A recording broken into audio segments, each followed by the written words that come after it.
up at Northern Michigan University, and he came highly recommended at that time. Like, you gotta get Lee Sprague. I'm like, all right, let's get Lee Sprague whoever he is. And when I met him, I'm like, wow, I can see why he's very memorable. Lee has been involved in so much stuff, from the state level to tribal level, with tribal and national level, international level. As I understand, he's got a degree in international law, as well as a couple other degrees that I hope he will help to round out his introduction. I'll make some stuff. Okay. He's worked with the Sierra Club, he's worked with the Granville administration. He knows so much on environmental issues like biomass at the time, I think is when he came up and was really focusing on that. He's been working with the sulfide mining issue. Just recently, down in Washington, D.C., talking to some people down there. So he has a lot to say, a lot of wealth of information, knowledge, experience that I think will just be very inspiring to hear over here at this meeting. So if you can join me in welcoming Lee, I'm looking forward to hearing what he has to say. Woo, woo. Bonjour, Mittuwa Wakadishnikas, Namadiptaga Mindonjaga, Atichak Indora. My name is Lee Sprague. I'm from the territories currently occupied by the state of Michigan. I'm begging somebody to prove me wrong on that. And but the word means we're from the land of the big trees. That's our way. Now it's the land of the big trees. And I'm from the crane planet. That's how I'm supposed to talk about things. But, I'm from this part of the world, and I just want to get has anybody knows anything about tribal issues a little bit? Just gonna get a feel for that a little bit. Anywhere. Okay, good. Well, first of all, the thing I want to say to all of you is let's go win some seats. Okay? Sounds good. Yeah. More political that way. Okay. Who's heard Emily's list? Mm-hmm.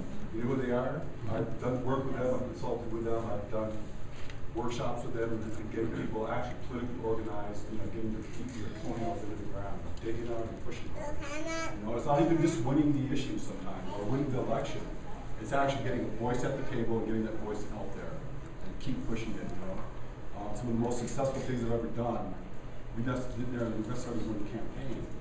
And as you already know, in the corporate world, you get a voice in that room, you get 5 or 10% of the people in that room on your side. It's not a democracy in a corporation. They're scared. They can't afford to have 5 or 10% of their stockholders pull out. And you can make a difference here. I know you guys have talked about those strategies, employed those strategies. It's a very important thing to do. Do you guys have candidates? What kind of candidates are you fielding? State candidates, local candidates? Just want to get a sense of that.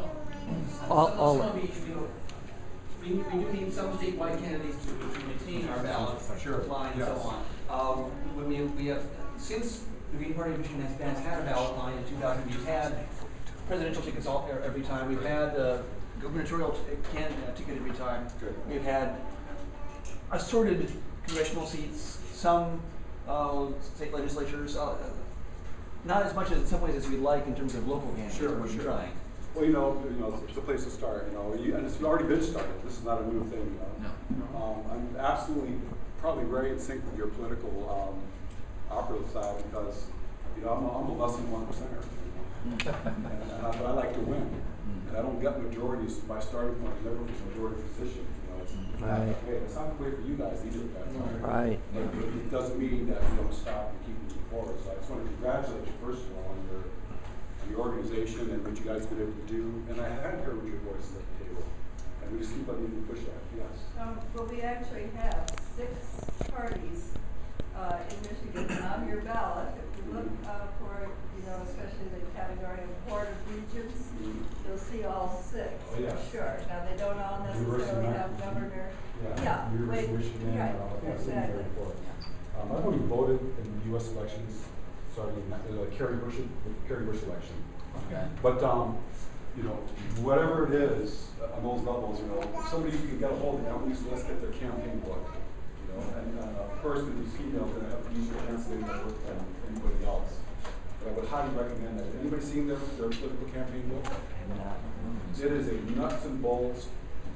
Put your feet down, go forward. Take elections, win elections, or win the issues. You don't always have to win the election to win the issue. You can change the terms of the debate. Get that front and center, you know. And this is how you make political change. I used to quote a lot of Indian people, you know, like their speeches, you know, but we're still losing some of these issues. So I'm going to quote, I went back on a European guy a long time ago that I would like to give you a quote from him. I'll tell you who it is after I'm done with it. And the reason it is because I think I was pretty much amazed by this when I read this. And I try not to be too technology dependent, that's why I'm not even waiting for that thing. I've done that before. And, you know, I'm not a Luddite, but technology sometimes replaces common sense or people talking to people. I'm trying to cover up the fact that I'm having technology delayed for a second. But, And I am a Luddite setting up your technology. Now, there's probably space for a neo-Luddite, I'm not sure if we can talk about that. Or maybe they have everything about how to connect to your. Well, you can connect this, just get a computer. Do we need some help? We have a computer. We have a computer and we have, yes, we have Yeah, it's computers. just the fun stuff, you know. But here's a quote I have right now. I'm going to read this without my glasses.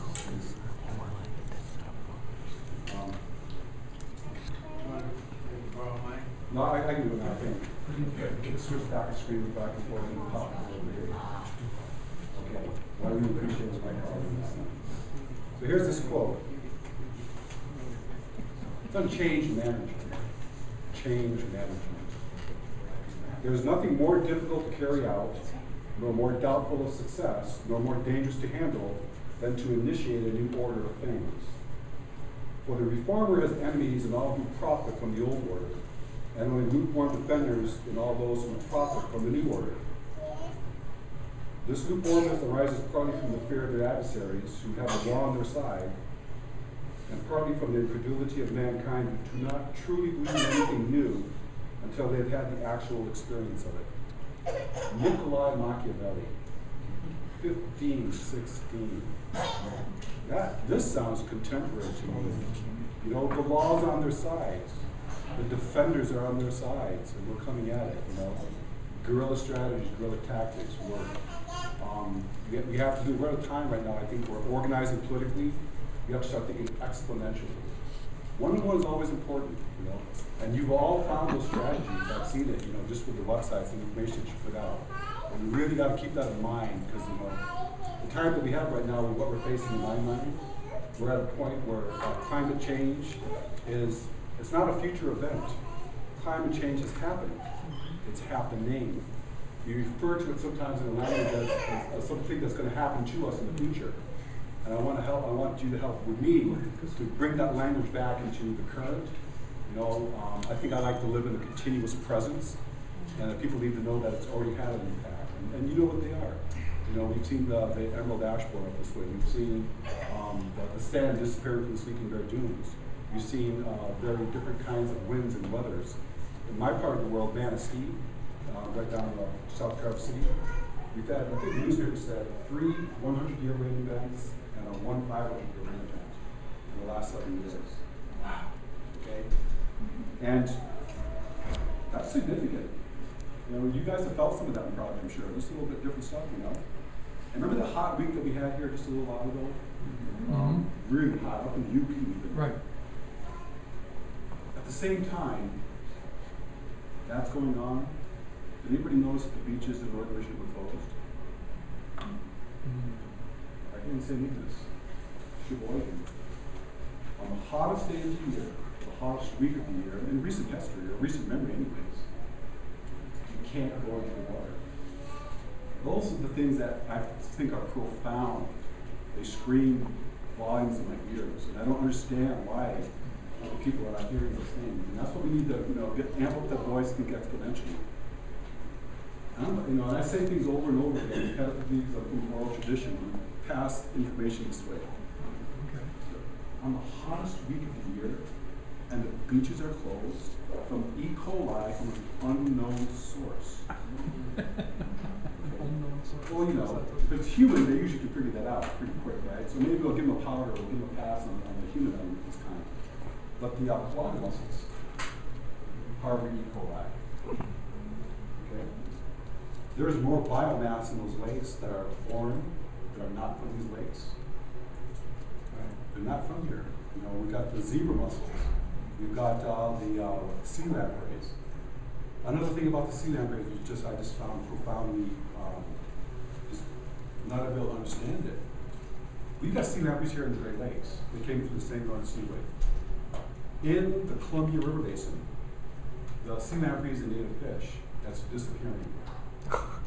It's a prehistoric fish, and the native people out there are fighting to get that fish back into its original waters. And when I look at those two things contraposed to each other, here we have a fish that is thriving in an area that I've never been before. And over here, we have a saltwater estuary, brackishness, and we have a fish that is attuned to that part of the world, and it's not thriving there, it's not living. Those things are the things that I feel too. And then I hear there's a great exhibit right now, it's online too, at the National Museum of American History, Indigenous Voices on Climate Change. So worth the look, you know. Some really good things I heard down there, which I just find inspirational as a native person. And I want to say this, I used to think I was just an Indian guy, and I had an Indian way of thinking, but then I realized it was a natural way of thinking, and then I came to the realization that it was a human way of thinking, okay? So when I say Indian, I'm thinking maybe a Western, non-Western mindset, and when I say white, I'm sometimes talking about a European mindset. And I try not to use some language like that, but I've been brainwashed by my own dad, so I'm working on my own issues that way. But it's happening right now. Things are changing. The very clan animals that we know from around this world have disappeared. They're coming back though. When eagles come back in the river basin, there was a Kruger mountain lion found here recently. We're seeing, from what I'm looking at, these are our clan members. And as a native person, and I'm saying a human person, I'm saying as you, we have those responsibilities, okay? And what I've recently learned was that some of our elders a long time ago, they knew about this day. They knew about these times. And what I've recently come to, maybe not find out so much as really understand it more differently, I guess, as I've grown a little bit older and taller, is that there's a clan for you guys. There's a clan for the people that are not from this part of the world. And it was the Martin clan. The Pine Martin. Okay? The Pine Martin has disappeared.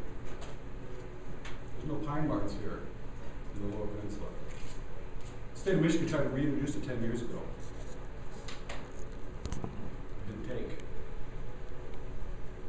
So I look at the world that way. I see a connection between you and Martin, honestly. And my tribe, we're putting some dollars and getting some federal monies to reintroduce that pine martin. It's an indicator of forest health, okay? That's the scientific reason that can happen. But again, I'm looking at it differently. Because your clan is not here. Okay? That scares me. It really does. That's what I think about the world. So my responsibilities are not any different than your responsibilities. They really aren't. We're all human beings. We're all from the earth.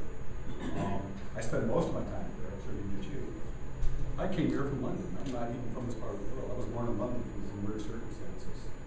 So I take that into account too, and that you guys are native from here. You know, in that sense. So those are the things that help me understand what being human is and what our responsibilities are. So I'm going to ask you guys to just really strongly and deeply consider putting a native platform in your planting this platform. And me and Amy and others can work on that platform, okay? But why this is important, and you guys have already touched about this, and I really feel privileged when I get to speak to the choir, okay? This is the choir. But just don't get too comfortable with this here, okay? Our job is not in this room. Our job is not talking to the choir, I believe. And it's difficult. I heard you ran for office. Well, me, yes. Yeah, you ran for office. Who's run for office here? Awesome. That's great. Now I feel like I'm in a room of It really is quiet. Yeah, well, you know, that's important, you know. That's great. You know, I probably will never ever run for any kind of U.S. office candidacy. I've worked closely with people on both sides of the aisle. I vote single issues pretty much. That's just how I am that way. But I also want to draw your attention to a good friend of mine who's gonna have some strong water quality issues and some strong mining positions. His name is Derek Bailey. Anybody know Derek Bailey? He's running for office in, First district. who is it? First district. It's this district. And it's, what's the guy's name, Benishek? Yeah, Dr. Benachek. Dr. Benishek. Really? Oh, yeah. Nice man.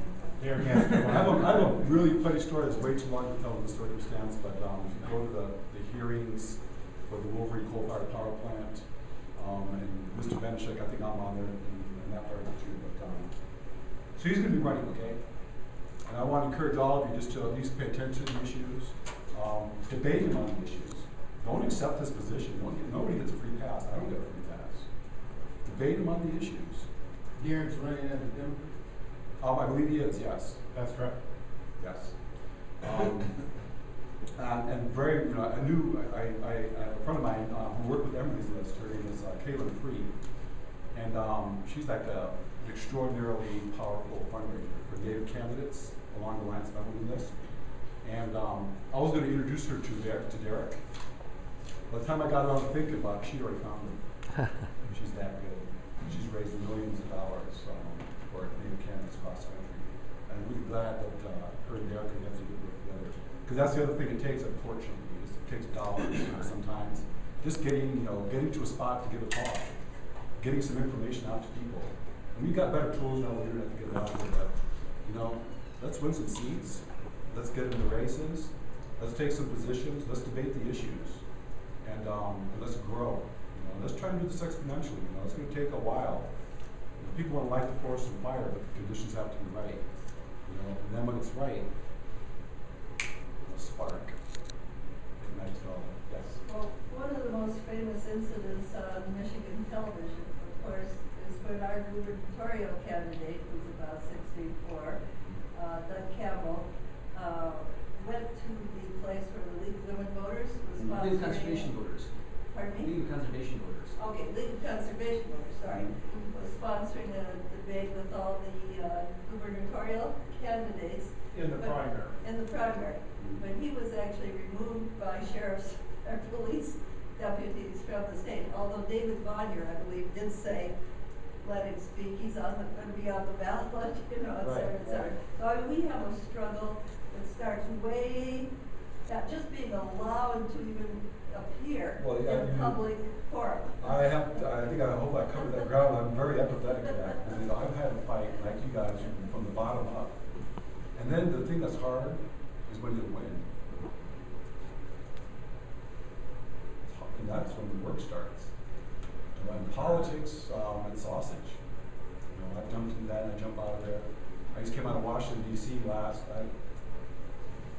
On Thursday, I was in Washington, D.C. talking to senators. And what I talked to them about, the delegated authority from the federal government on water quality issues, air quality issues, mining issues, and the lack of the federal government to require the states have a cumulative impact studies. That's what's not happening. You know this, okay? The change is not going to happen at the state level. Fight the state level, fight the good fight the local fight, organize, get hearts and minds. But realize now that as screwed up as this place is, unfortunately Washington, D.C. is a key there. And it's really important to identify those places where you can put your finger on it and then hammer that point. Because we can get the federal government just to get a cumulative impact into water, air, or mining. That is a significant victory. And to me, that's worth time. And I do with everything else too, but I realize that now, unless it happens right there, it's not, the states are not going to get enlightened by themselves and figure this out for us, okay? It's not going to happen.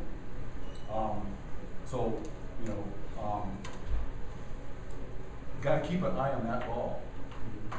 And when tribes are going to be talking about these issues, I've heard it was really nice for me to hear the words about Bad River tribe getting water quality standards. Is that it? The Forest County Potawatomi had air quality standards. And did anybody know that Mr. Cox filed against us in that? Filed against the EPA's ruling that they had their own water quality standards. Remember that?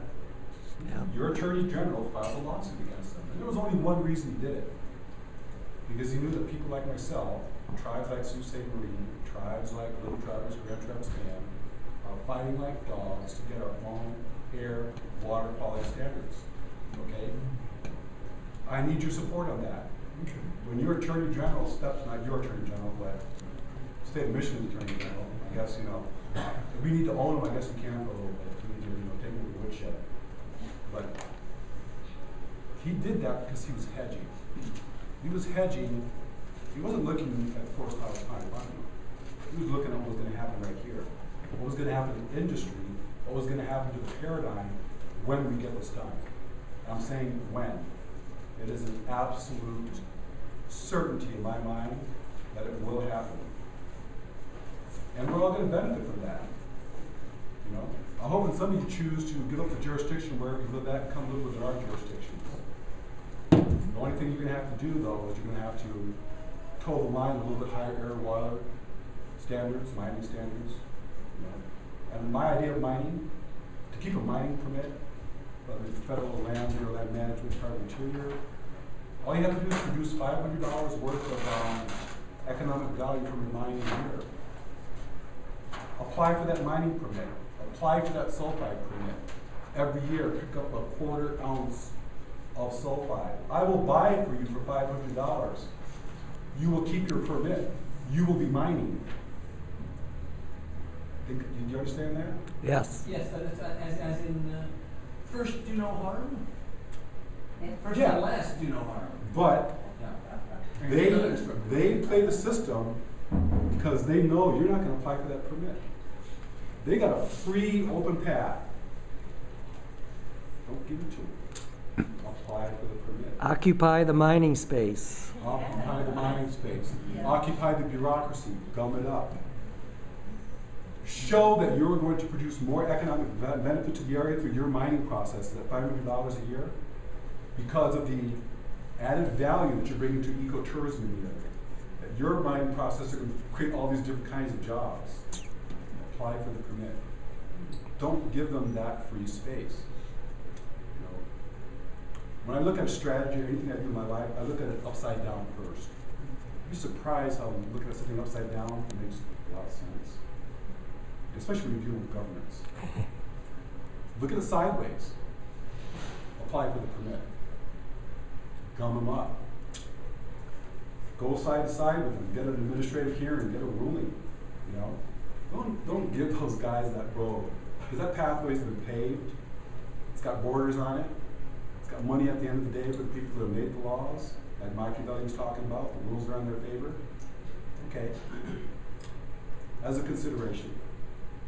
But that kind of thinking, I believe, is where we're at right now. And what I really like about this new movement with the Occupy Wall Street, the Occupy DC movement, people are understanding what's going on. Can you give me that prop back there? Not you, gentlemen. My daughter, she's my best. And I say prop in a very loving way. Because that's actually who I work for. I work for their grandchildren, their grandchildren. You guys all know that. To the 7th generation. Absolutely. Again, we're all human beings. But I just want to share this with you. I can get a picture of you guys with this too. Yeah. This was at Occupy DC just a couple of days ago. When this flag came out, I didn't have to explain it. Didn't get it. Didn't get it. Who do those guys work for? State Department doesn't represent me, especially as a Native person. I know Keystone don't have a corporate logo up here yet, but General Electric. we're all up there. And unfortunately, when I went down my own personal list and I realized how deeply connected I am to these entities, I realized it some time ago actually, and I tried to put it on my mind because it's difficult to think about. But the way I look at this, we'll take this later on too. But the way I look at it though is that, and this is me, us, human, right here. I look at it now and I realize that what I have done as a human being, I've abdicated my responsibility to good. I have let those corporations interact with the earth for my sustenance. Because it's easy for me to do it that way. It's convenient for me to do it that way. I can drive with my internal combustion engine, my motorized wheelchair, I call it, up to a drive-through window. and get eco-friendly packaging from KFC. I say that. I go to those places, I got kids, I run around too. Okay? I'm not anything that, no, I'm just like you guys that way. I hope not. You guys are better than me, actually. But the point is, you know, we as human beings have found it more convenient for our lives to let these entities interact with the earth. They provide my shelter, my housing, my food, my entertainment for my kids, my vacation plans, my time off plans, go to get away from the plans. They're just so deeply embedded into our way of life. And I can't, right now, I even have a hard time imagining myself living out there. And I'm not going to ask you to fess up to what corporations you use today, because I have to turn the lights off. Otherwise, nobody raise their hand. Me either. But what I think where we're at now, really where we're at, where we need to go. And I'm expecting a platform from you, okay? I'm expecting that. Can we work on that? Is that something that can happen? Yes. Great, please. I don't come to places without something I've taken away. I don't glad hand. I go to DC, I don't glad hand those people. I'm not there to shake hands. I know that there are individuals that are nice people, but I know what they represent and who they work for. A bureaucracy that's faceless, it's nebulous. You try and put your finger on it there, and it pops up over here or over there. And so I go there, and I put on a suit. And I look at a suit, to me it's like a, well, if you were to go buffalo hunting, you might want to put on a buffalo robe and walk right into the middle of the herd and find the buffalo you take for your family. When I go to DC, this is my buffalo robe. I know what I'm looking for, I know what I'm tracking down. And like I'm putting something for you guys, a platform, I don't go to any meeting with anybody until I get a commitment, or if they don't commit, that's a commitment also. Okay, I put them on a position. Because once you can zero anybody in time and space, politician, corporation, whatever it is, if you can get them to commit to time and space, you can get at them. The problem is they don't like to do that, they like to slip around. And the State Department, unfortunately, has gotten itself into this Keystone XL, everybody's put Keystone XL. Yeah, tar sands. That's what I'm at right now. And I spend a lot of my time right now looking at large geophysical, geoterrestrial engineering projects at a mass level that I see around the world. It's already happening. Tar sands is one of those efforts. Tar sands is one of those efforts. This product over here in Muskoma with the wood, horrible project, 1.1 to 1 units of fuel. Geez. Third graders can figure that out. Yes. Well, you're probably the best suited person to answer this Because I got this on. International law or something? Sure. Well, you know what a tribal roll is. A tribal. Roll, R-O-L-L. Okay. When you're enrolled Okay. in the tribe. Now, not all tribes are allowed to enroll. Some are closed now. Some never, people in Rhode Island were never allowed and never recognized.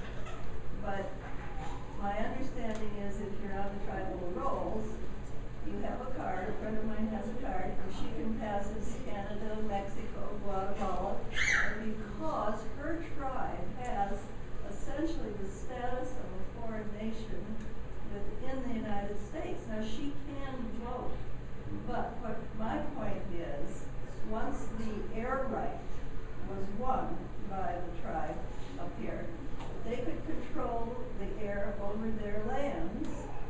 That has an impact, like you pointed out, for all these surrounding adjacent territories where people not on the tribal level are living. Absolutely. And therefore, what is the status of tribes in the U.S.? I used to work on the Klamath Reservation in Oregon. The status of tribes in what sense? Well, I'm going to explain to you. Maybe you haven't heard about this because you're probably younger.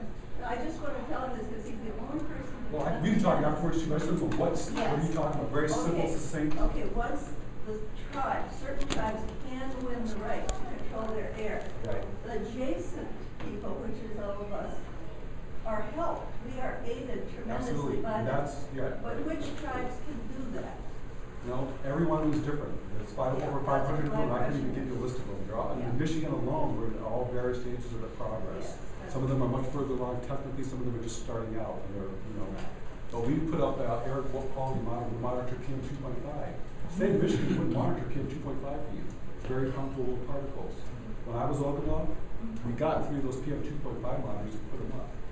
And we got our 3 years worth of data from that stuff that comes out of Milwaukee, okay? And we were able to make some changes, attainment, not attainment. Technical stuff, maybe about kind of stuff. Yeah, technical, not attainment, yeah. So yeah, I try not to get too technical sometimes, you know? But yeah, we are working on it in all kinds of stages across the board. But that is a strategy that I think is going to be successful. And also working at the federal level with those same impulses with tribes to get those cumulative impacts. So on a political level, I need a platform for you guys. I just need you to be aware of what the issues are. And what I want to do in terms of you guys, I've got, you know, I stay a busy person, but really there's, you know, things that I can do in terms of a strategy or getting how to get there or taking steps. Or just, you know, helping you follow up on Emily's list or campaign lists. That's a really nice, safe first step, and it's going to pay big dividends. Yeah. Well, one, we know each other, and I live in Traverse City, and I'll help you with the plan. I appreciate it. But the other thing is, you know, one of the things that everybody might not have heard yet is really what sovereignty means. Yeah, sure. No. Well, right now, if you have to ask me to be sovereign, you've lost the point, right? Because sovereign is self-governance, self-determination. And the United States government, they have a sliding scale of self-determination.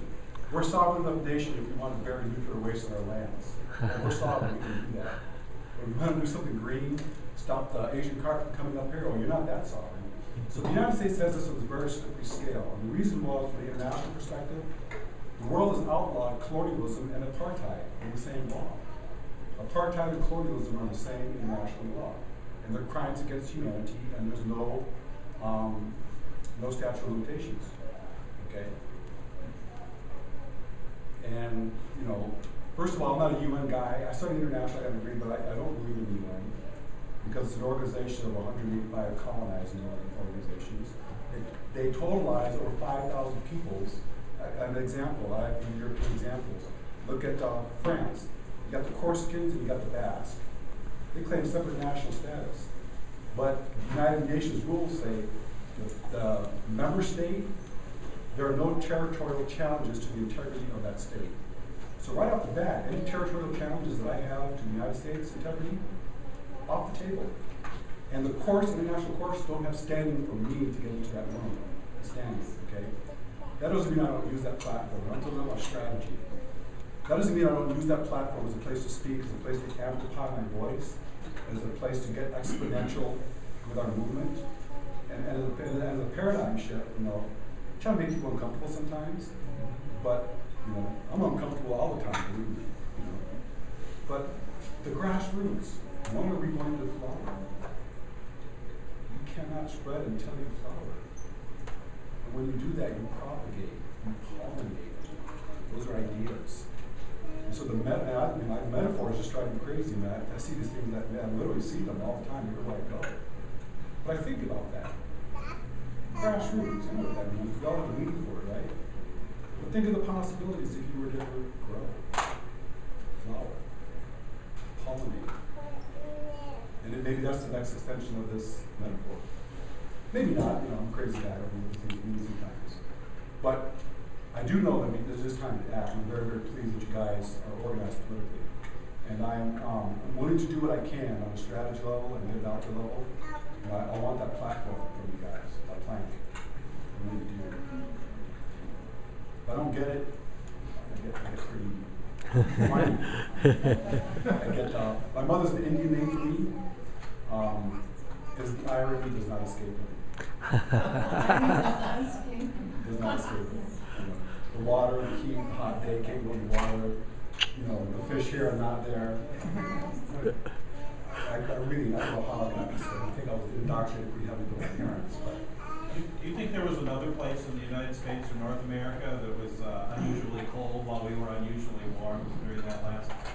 yeah, I've seen it. I can't recall it immediately right now, but there's, you know, when you look at the maps, there are all these nebulous lines, and anytime you see a nebulous line on the map, that means it's not real. Because the human brain is attuned to seeing those hard property lines. So anything that's climate change related, shown with curvilinear lines, is not going to be real to the public. It's got to be the hard lines. And I'm saying this because the maps convey mountains of information in a two-dimensional plane, one-dimensional plane, getting rid of the topographical map. And how a map appears. So yeah, when you see those kind of curvy lines in place, it's immediately discounted or it's not accurate. And when we do these kind of things, and even well, political. Can you imagine political districts for these curvy lines? Like how real would that be? You know. But I look at it's a way of controlling information, how information gets out. You know. I had a very good friend of mine, my old girlfriend's father, who was about this tall, bigger than me. But he worked for B.F. Skinner. You know B.F. Skinner? Yeah. Behaviorist. And then ended up working in Madison Avenue for a while. And they're in the business of change management too, I figured out. And they've got a skill and a discipline. And then we buy all that stuff that we don't need. You know, but those ways of looking at the world, how to convey information, how to position statements, how to position a question, so that somebody can get at it. You know, sometimes we come at them so hard. Permit processes. I work with the Sierra Club. I file 200-page permit filings on Mercury and all kind of crazy stuff.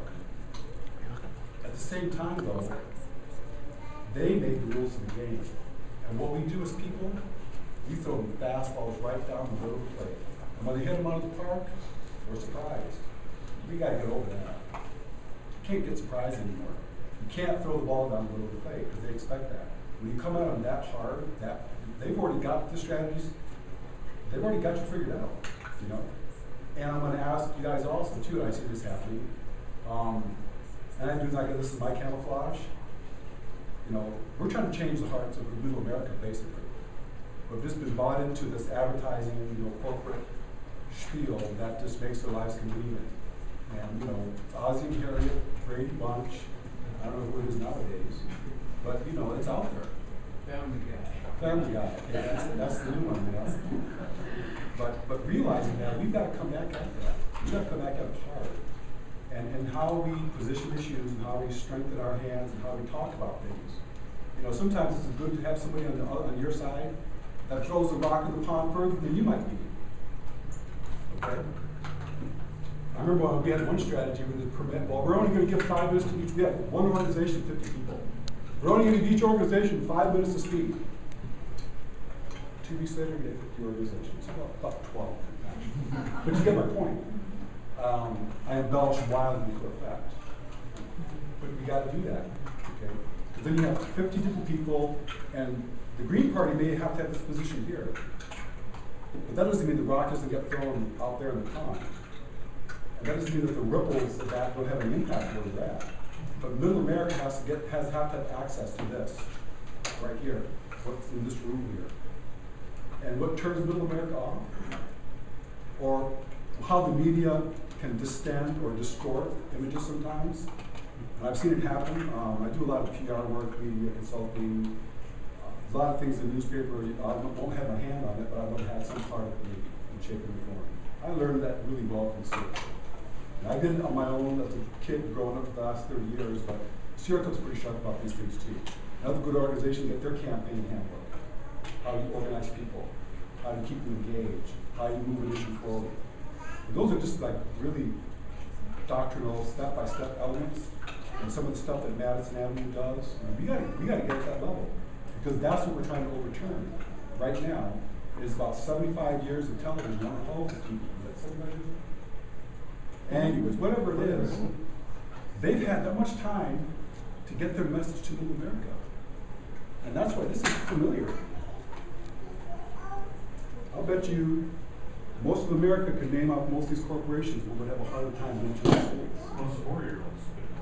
Yeah. You know, I saw a little kid 2.5 years old singing at McDonald's hamburger commercial. It's scary. But I think that's where we're at. On another level, though, on the technical level, you know, you got to fight those little fights are important, but you got to step back sometimes. You know, because what I've noticed for myself is I tend to look at things in straws. And I get way down to the details, the technical details, permit or something like this, you know. Boy, if you're ever gonna do that, have somebody flying above you, watch your cover, because if you step back sometimes, again, look at things upside down, or right way up, or sideways, different things come to you. Like with straight up applying for the permit. I believe that's a viable enterprise. And you could say, you know, well, you know, I'm for the mining permit too. I just think I'm gonna be able to do it better than these guys can. You know, and if your business fails 5 years later, for some reason, you know, I'll give you $500 for your proposed permit. I will buy your first load of ore. I'm gonna bring a bucket about this today. That's how you keep a permit, yeah.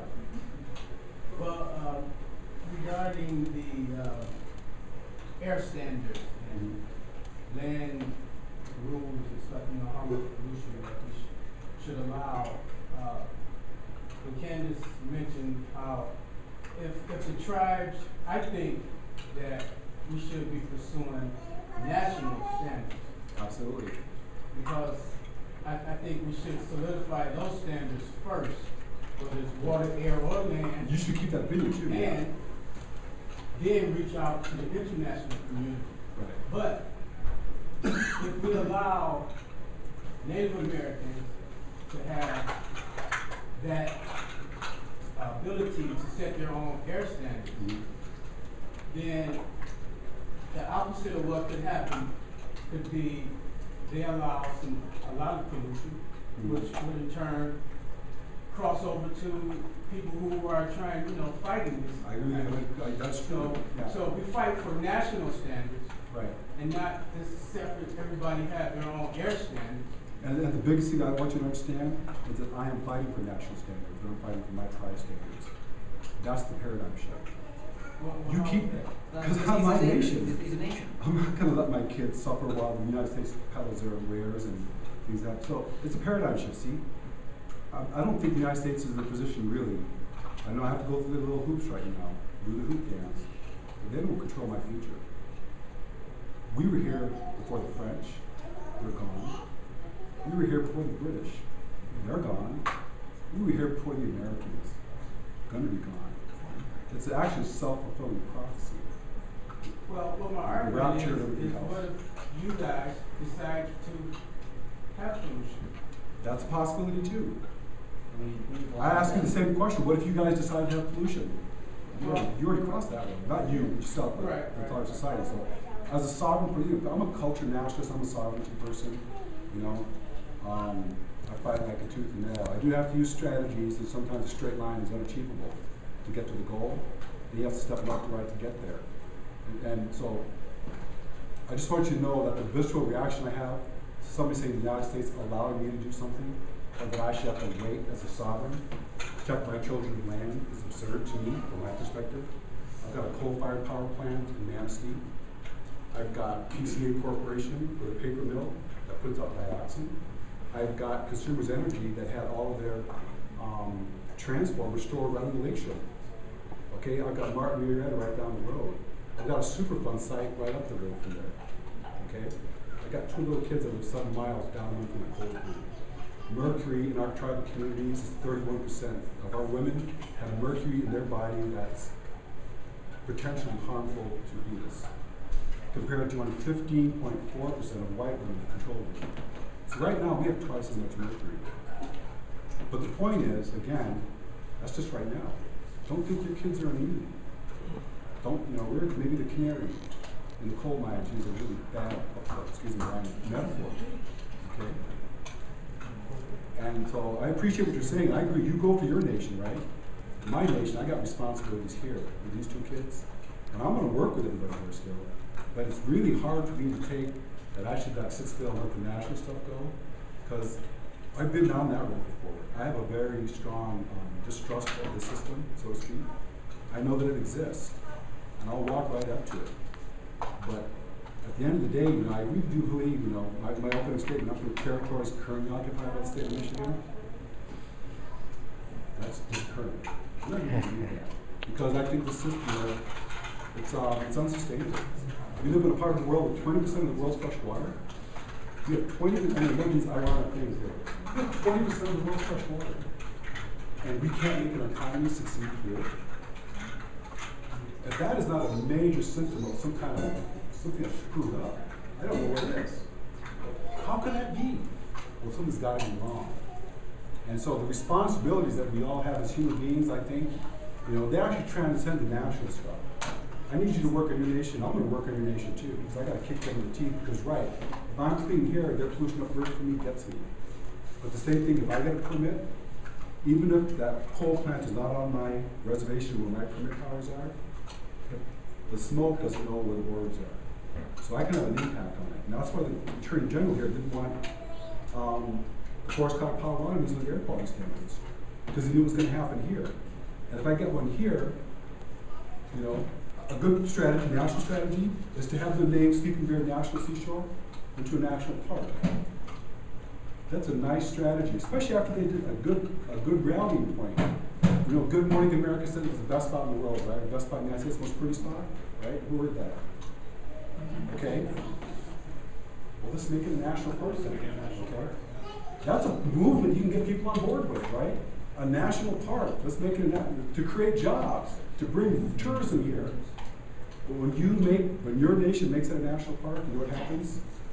Class 1 hairstyles. Same thing that Forest Cloud Poverty has, okay? So when you go out there, when you say what makes it a national park, the industry bells are going to ring like nobody's business. And they're going to fight like tooth and nail to keep it out of being a national park. But think of the starting point you're starting from there.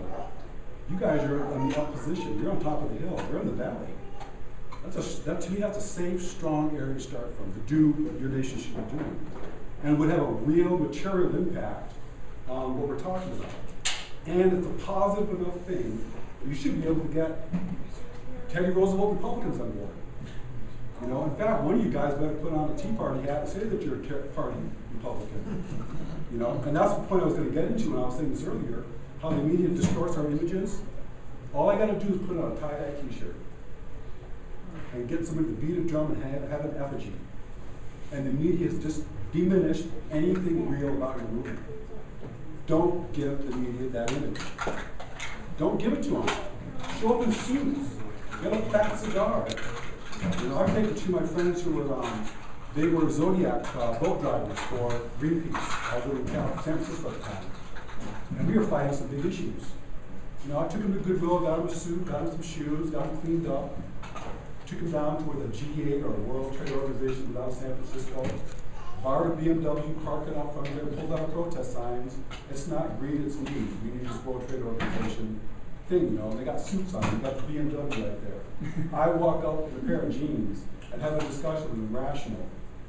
When the crowd gets around us, and it's the right critical mass of the crowd, they pie me in the face. The two corporate dogs who are voting for the World Trade Organization. It's not greed, it's need. They need another hubcap, right? Again, that's another looking at something backwards, seeing how it plays, getting the message on the street, getting people engaged in a way they've never been engaged before. Because you take them down the path, we always drag them through the middle, right down the middle of the plate. They balk, they reject it. And the last thing I want to say is, we're wrapping up, is that I really do believe, and somebody heard this many times before, but that comedy is the highest form of political discourse. Comedy. It was developed as a coercive tool against the king, the emperor in Greece. You could talk in metaphor, as long as you didn't say kill the king, you were cool. But everybody knew what you were talking about, even the king. Right? Comedy is the highest form of political discourse. It was invented as a subversive methodology, tool. And I can look at Jon Stewart in these comedy shows. Right. There's truth. It's funny because it's true. Right. And so to me, it's a very strong tool. And again, you get to people's hearts and minds easier than hitting them straight in the head. So strategy, being exponential in our thoughts, looking at things upside down, applying for permits, getting candidates you feel like you're doing, running for office, getting platform statements from some tribal peoples, and let's start winning some seats. Let's start winning some hearts and minds. Let's create some other organizations that, all of a sudden Bill O'Reilly is a rational person. Only because of, what's the guy's name? someone who's working. Glenn Beck. Glenn Beck. Fox News played that one right there, perfect. Let's bring Bill right to the mainstream here. All you gotta do is throw Glenn Beck out there, and Bill looks like he's a rational man compared to the rest of that, right? So what did we do? We went down to Michigan State when Glenn Beck was speaking as coal barons for Glenn Beck. We support Glenn Beck, heavy industry, fat cigars. We want Glenn Beck. He gave us the head of Van Jones. Anyways, well, you gotta get to people differently than we're doing it. We've been doing it the same way for a long time. I come from the same spot as you for 1% down position, and I'm sharing the strategies that I've used to be effective as I can be with you, because I think we have the same starting point and the same goals. And I just want you to look at the ways of doing things differently. I'm going to stop and take some questions or whatever I need to do. Well, thank you so much. Thank you. We have